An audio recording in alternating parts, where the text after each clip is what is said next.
விளம்பர இடைவேளைக்கு பிறகு செய்திகளை காணலாம்.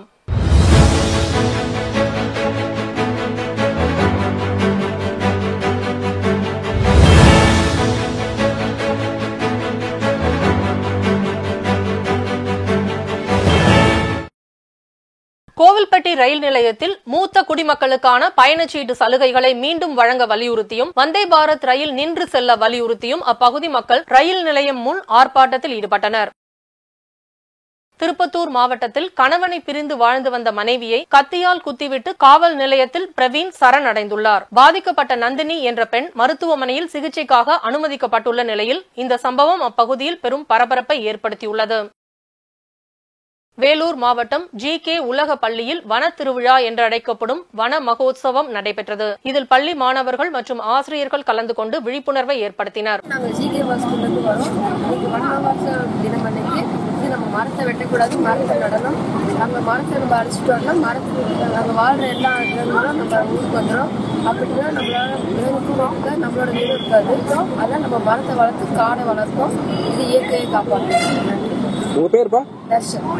வணக்கம், என் பெயர் ஸ்ரீனிகா. நான் 6ஆம் வகுப்பு படிக்கிறேன். எங்க கூட உள்ள அனைவருக்கும் எங்கள் GK உலக பள்ளி ராணிப்பட்டி சார்பாக முதற்கண் வணக்கத்தை தெரிவித்துக் கொள்கிறேன். நாங்கள் இங்கு கூடியிருப்பதற்கான காரணம் மரங்களை வெட்டி காடுகளை அழித்து செடிகள் விலங்குகளை துன்புறுத்த வேண்டாம் என்பதே எங்களின் வேண்டுகோள். நாம் அவ்வாறு காடுகளை பாதுகாக்காவிடில் நம் வாழ்வில்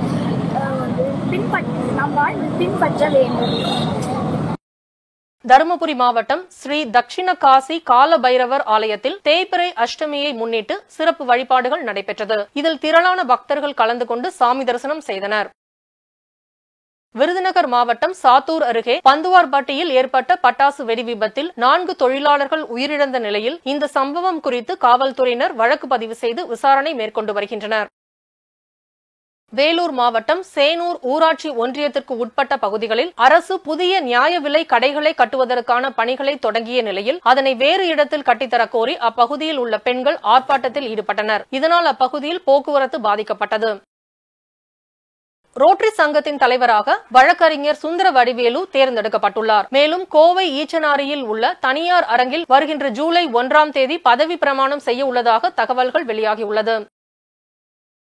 திருவண்ணாமலை மாவட்டம் கரிமலைப்பாடி பகுதியைச் சேர்ந்த கிருஷ்ணமூர்த்தி என்பவருக்கு சொந்தமான விவசாய நிலத்திற்கு செல்ல வனத்துறையினருக்கு லஞ்சம் கொடுக்க வேண்டும் என அதிகாரிகள் வலியுறுத்தியதால் தற்கொலைக்கு முயன்றுள்ள சம்பவம் அப்பகுதியில் பரபரப்பை ஏற்படுத்தியுள்ளது.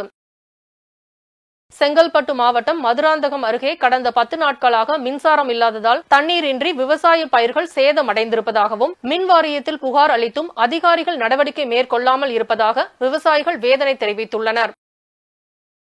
திருப்பத்தூரில் 2 மாத காலமாக சம்பள பணம் வழங்கவில்லை என கூறி தூய்மை பணியாளர்கள் நகராட்சி அலுவலகத்தை முற்றுகையிட்டு போராட்டத்தில் ஈடுபட்டனர். இதுகுறித்து தகவல் அறிந்து வந்த நகராட்சி ஆணையாளர் நடவடிக்கை மேற்கொள்ளப்படும் என உறுதி அளித்த பின்னரே அனைவரும் கலைந்து சென்றனர். திருப்பத்தூர் நகராட்சி தூய்மை பணியாளர் கான்ட்ராக்ட்ல இருந்து பேசுறேன். 2 மாசம் ஆச்சு சம்பளம் கொடுத்து. இப்போ கமிஷனர் கேட்டா இன்னைக்கு நாளைக்குன்னு சொல்லுங்கிறாங்க. வந்து மக்குங்குப்பை இடம் கொடுத்தாதான் உங்களுக்கு சம்பளம்னு சொல்றாரு அவரு கமிஷனர். அப்புறம் அவர் கரெக்டான 36 வார்டுக்கு வண்டி இல்லை. வண்டி கேட்டால் எனக்கெல்லாம் வண்டியெல்லாம் எனக்கு தெரியாது, எனக்கு குப்பை தான் வந்தாகணும் அப்படின்றாரு. நாங்கள் கரெக்டான எல்லா ஏரியாவில் போய் குப்பை வாங்கிட்டு வந்து கொடுத்தா கூட அது கரெக்டான சம்பளம் எங்களுக்கு வந்து சேரல. 250 பேர் செய்ய வேண்டிய திருப்பத்தூரில் வெறும் 123 பேர் தான் செஞ்சுன்னுக்கிறாங்க. ஏன் ஆள் கம்மியாகிறாங்கன்னு கூட அதிகாரி கேட்க மாட்டேன்றாங்க. கமிஷனர் சார் எனக்கு தேவை குப்பை, எனக்கு தேவை குப்பைன்றாங்கன்னா 123 பேர் செய்கிற ஆட்களை பற்றி அவர் கவலைப்பட மாட்டேன்றாரு. குப்பையை மட்டும்தான் கணம்பண்ணா நாங்கள் என்ன சாப்பிட்றோமா செய்யறோமா அதை பற்றி கண்டுக்கவே மாட்டேன்றாரு அவர். 2 மாசம் ஆச்சு. இதே மாதிரி மாசம் நடந்துருக்குது. அதிகாரி நாங்கள் வந்து 10 வருஷமா வேலை செய்யணும். 10 வருஷத்துல இதே மாதிரி தான் சம்பளம் வாங்கினே இருக்கிறோம். நாங்கள் 150 இருந்து வாங்கினே இருக்கிறோம். இப்போ எங்களுக்கு வந்து சம்பளம் வந்து 300 ரூபாய் கொடுங்க, லேடிஸ் 280 ரூபாய் தான் தராங்க. அதிகமான சம்பளம் இல்லை, அதிகமான சம்பளமும் இல்லை, சம்பளமும் கம்மி. இது கூட தரத்துக்கு முடியாதுன்றாங்க கமிஷனர் சார்.